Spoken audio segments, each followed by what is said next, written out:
चट बढ़िया है मोरी रानी कनिया के डोरानी चट बढ़िया है। इन चट बढ़िया है मोरी रानी कनिया के डोरानी चट बढ़िया है। चट बढ़िया है मोरे राजा कमर कर धनिया ने चट बढ़िया है। चट बढ़िया है मोरे राजा कमर कर धनिया ने चट बढ़िया है। इन चट बढ़िया है मोरी रानी कनिया के डोरानी चट बढ़िया है। इन चट बढ़िया है मोरी रानी कनिया के डोरानी चट बढ़िया है। चट बढ़िया है मोरे राजा कमर कर धनिया ने चट बढ़िया है। चट बढ़िया है मोरे राजा कमर कर धनिया ने चट बढ़िया है।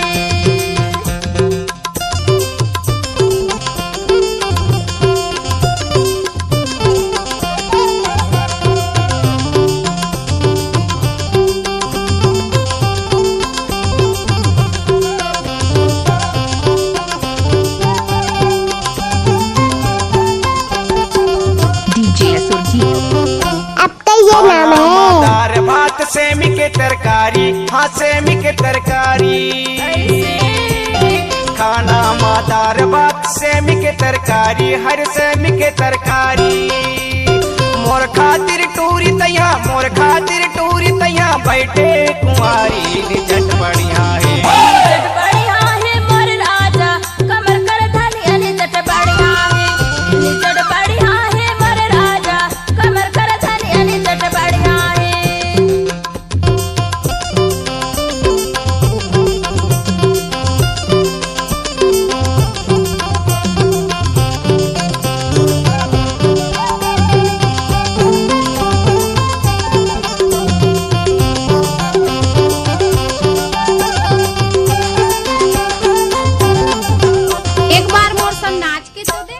बीसे के साड़ी और 15 के साया हाय रे 15 के साया। 20 के साड़ी और 15 के साया रे 15 के साया। मोर ऊपर टूरी तैया मोर ऊपर टूरी तैया करता से माया ने चट बढ़िया है। चट बढ़िया है मोरे राजा कमर कर धनिया ने चट बढ़िया है। चट बढ़िया है मोरे राजा कमर कर धनिया ने चट बढ़िया है। नाचने वाले के पास दम नहीं है तो डीजे वाले क्या करेंगे।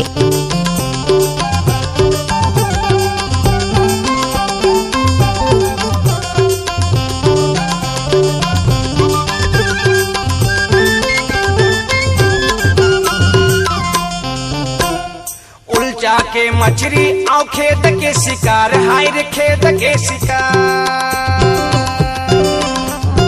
उलचा के मछली और खेत के शिकार हाय रे खेत के शिकार। घनसर के मिलनामा घनसर के मिलनामा होते बेकार निचट बढ़िया है। चट बढ़िया है मोरे राजा कमर कर धनिया ने चट बढ़िया है।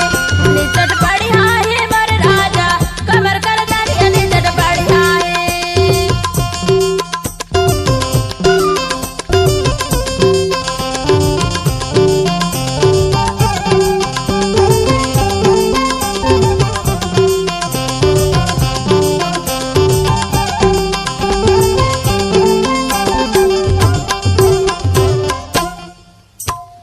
आम फरे गोल गोल इमली फरे चपटी हाय इमली फरे चपटी।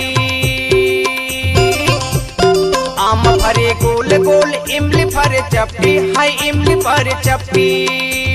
बाहर ले झुकुर मुकुर बाहर ले झुकुर मुकुर भीतर ले कपटी ने चट बढ़िया है। चट बढ़िया है मोरे राजा कमर कर धनिया ने चट बढ़िया है। चट बढ़िया है मोरे राजा कमर कर धनिया ने चट बढ़िया है। चट बढ़िया है मोरी रानी कनिया के डोरानी चट बढ़िया है। चट बढ़िया है मोरी रानी कनिया के डोरानी चट बढ़िया है। चट बढ़िया है मोरी रानी कनिया के डोरानी चट बढ़िया है। चट बढ़िया है मोरी रानी कनिया के डोरानी चट बढ़िया है। नाच ना वो कनिया के डोरानी चट बढ़िया है। चल हट।